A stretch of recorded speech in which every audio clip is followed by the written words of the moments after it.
Now we want to discuss theory of cost, revenues, and profit. Therefore, at the end of this study, or this topic, you should be able to differentiate between the short-run period and the long-run period. You should be able to explain and define at the same time, calculate and graphically illustrate the short-run cost and the long-run cost. And you must be able to distinguish between economies and diseconomies of scale.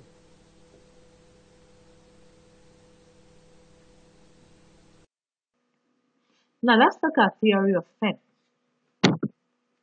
When it comes to production in an organization and in a firm, there are so many factors that are utilized: labor, land, capital.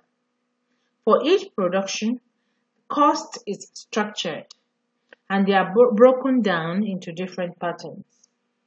And therefore, we are going to be looking at different types of cost, both in the short run and in the long run. Now, let's look at some key words and key concepts before we move on. Production. This has to do with manufacturing of goods and services. And an entrepreneur puts together production using the factors of production. Production function. There is a relationship between input and the required amount of output. And it is a production function that serves the purpose of obtaining this relationship. Law of diminishing returns. The more output we produce, the less extra output we get when we add additional doses of an input while holding other input fixed. This is also known as a law of variable proportions. Production in the short run.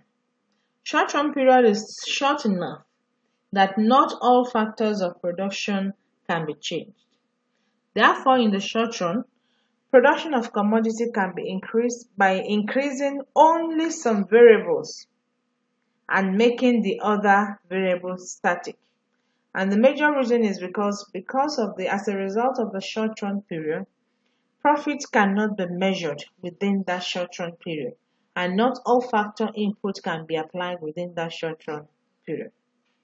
In the long run, all factor input can be utilized because the time period or the time frame is long enough.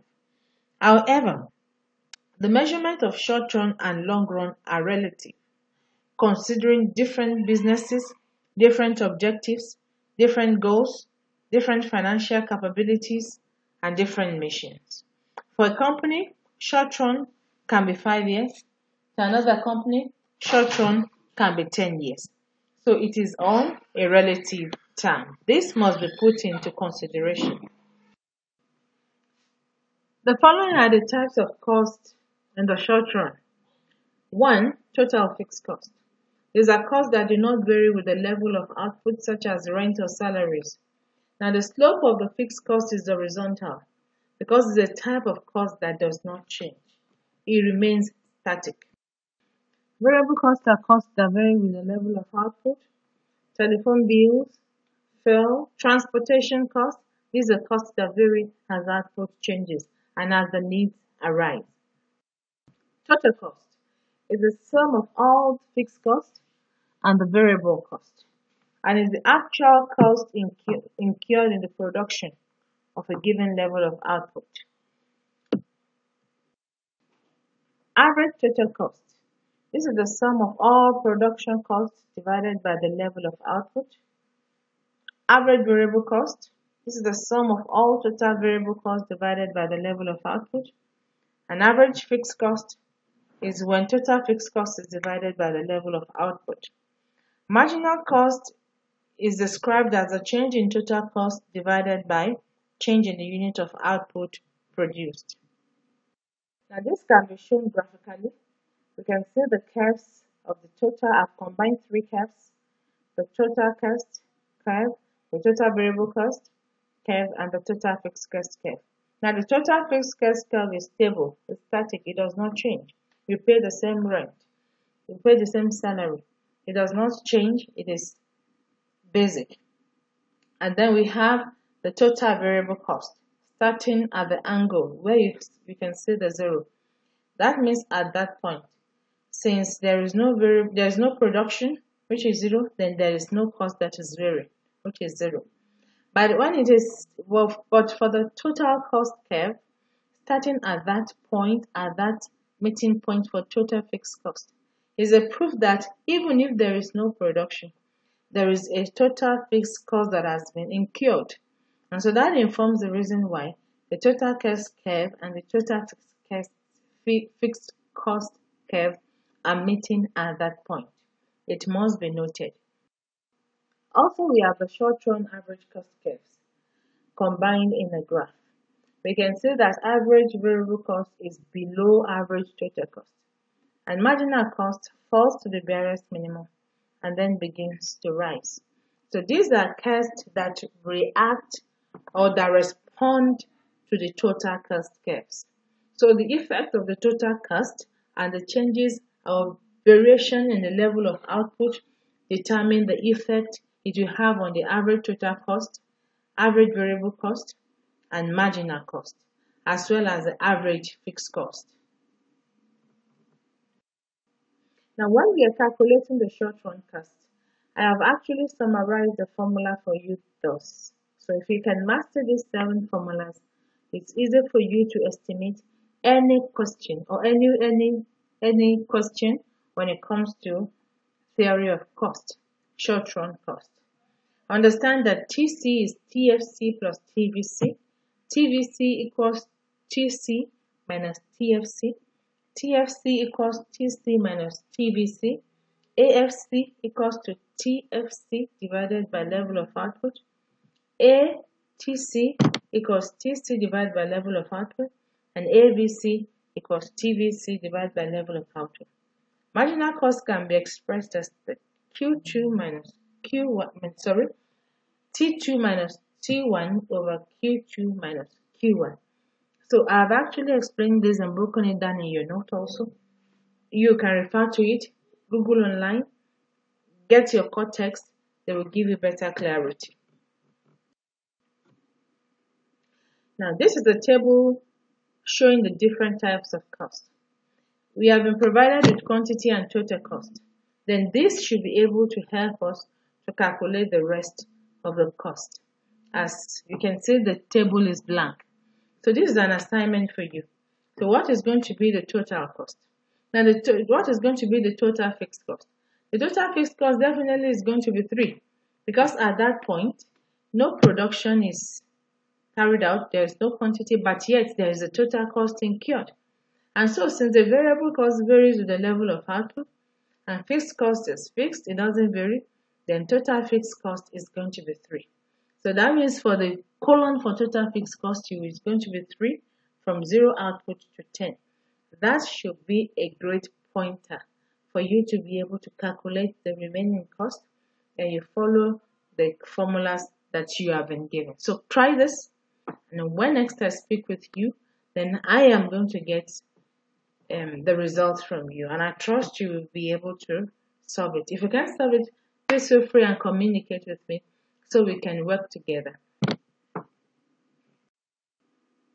Also, once you're done calculating, plot the short-run cost curves also from the table for you to get used to the shapes and not see the shapes as just artwork or diagram.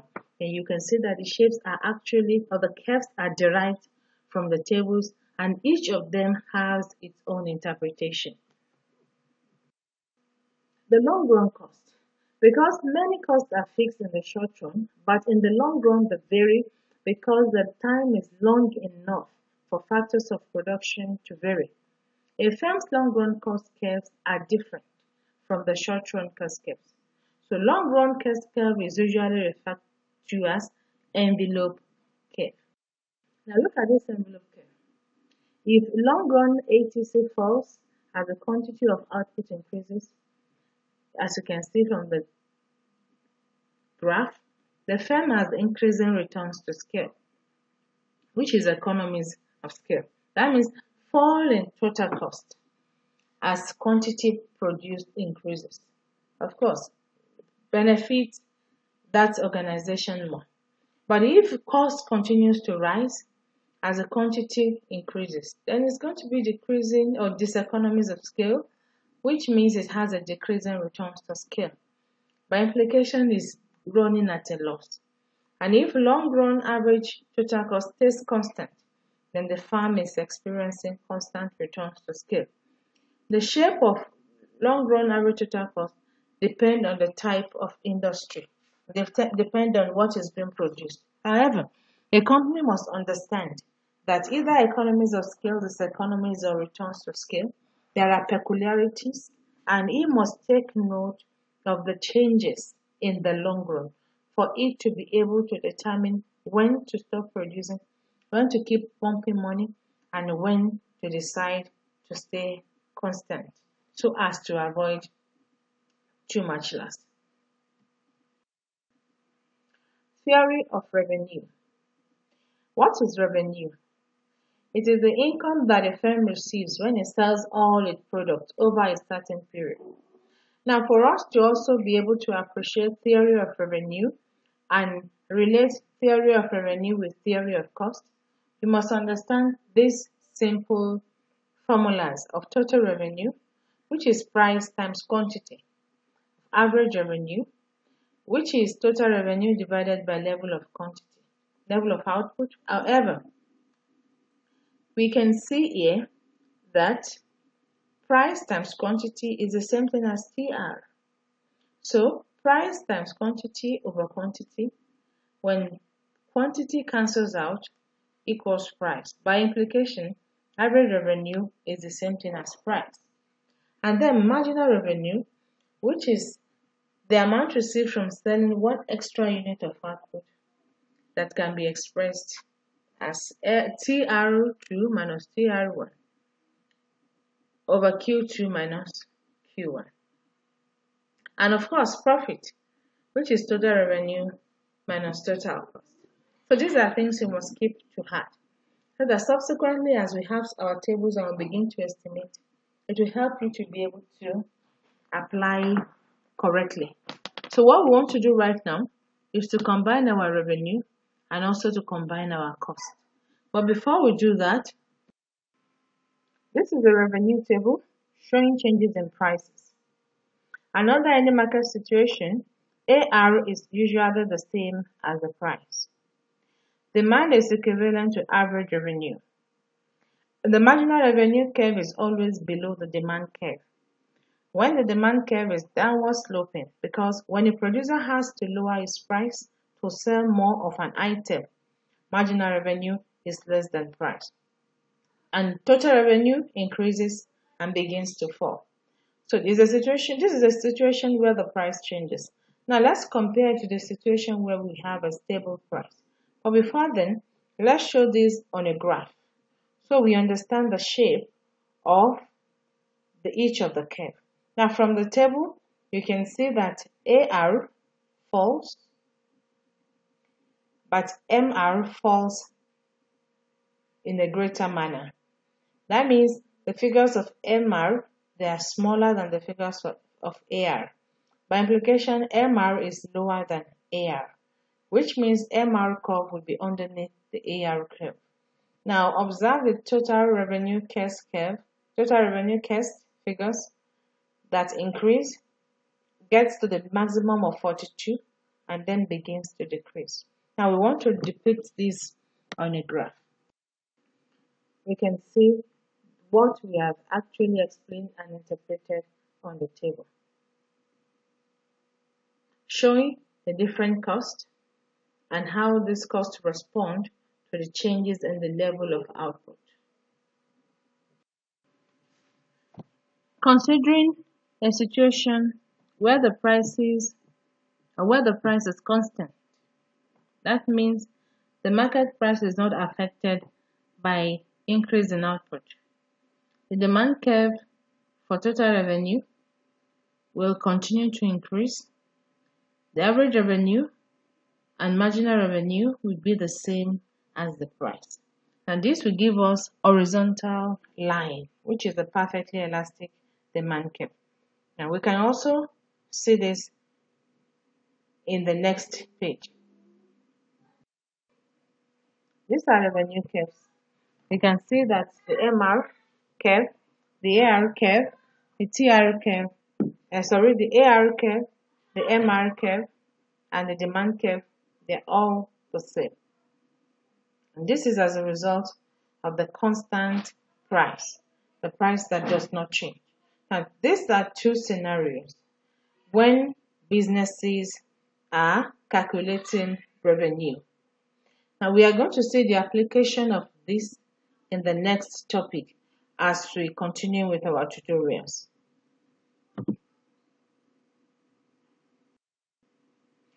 This is an assignment for you. You can try this at your free time using the formula for revenue, total revenue, average revenue, and marginal revenue. Also plot the curves and study the shapes that they assume. This will help you to augment the knowledge you have, and it will help you to remember everything that we have done. The target of every organization is to maximize profit, but there are rules that organizations must follow in order to make profitable strategic decisions. In order to produce at a point that will maximize profit, marginal revenue must be equal to marginal cost at that level of output. That is a very versatile and a very important decision that organizations must take note of.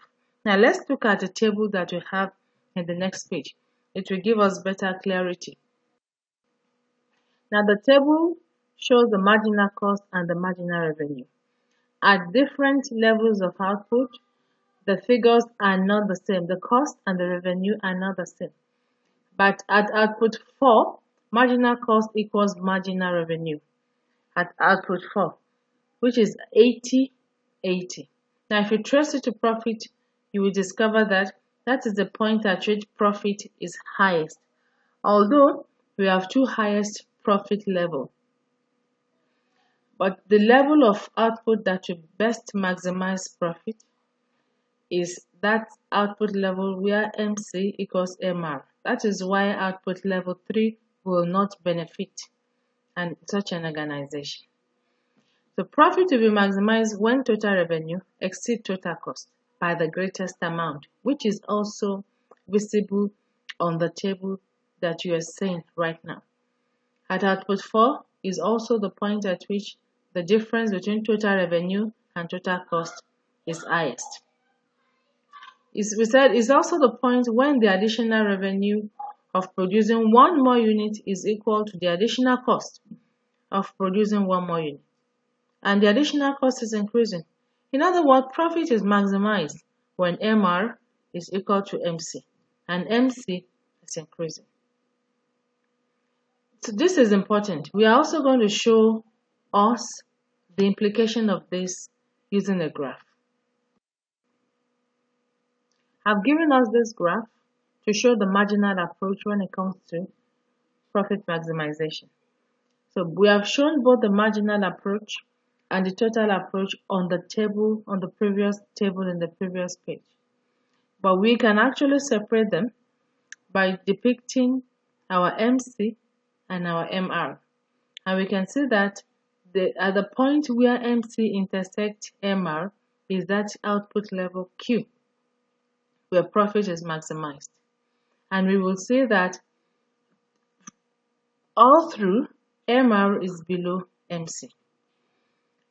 The profit maximization rule, it states that if a firm chooses to maximize its profit, it must choose that level of output where MC is equal to MR, and then MC curve continues to rise. So this is what has been depicted using the graph. Now this is the marginal approach that we saw on the table. This is the total approach. And in this situation, profit will be maximized when total revenue exceeds total cost by the greatest amount, as they have shown on the table. It is also the point when the additional revenue of producing one more unit is equal to the additional cost of producing one more unit, and the additional cost is also increasing. So these are two methods. These are two approaches when it comes to explaining profit maximization condition. But from the table that I've given you, I've combined both approaches. And realistically, we cannot separate both approaches when we are explaining, analyzing, and interpreting our results. And this must be noted. So comparing MR, which is marginal revenue, and MC, marginal cost alone, will not tell us whether the profit is positive or not. Marginal cost looks at only costs that change with output. For profit to be positive, total revenue must be high enough to cover all the fixed costs. And this we have also explained in the previous page. So take note of this. Please try as much as possible to get your core text and your supplementary text and the notes you have been given. They are explicit enough for you to grab that understanding. Even if you go online, you look for Google Books, Google Scholars, you see quite a lot of articles, quite a lot of notes on profit maximization condition in the market.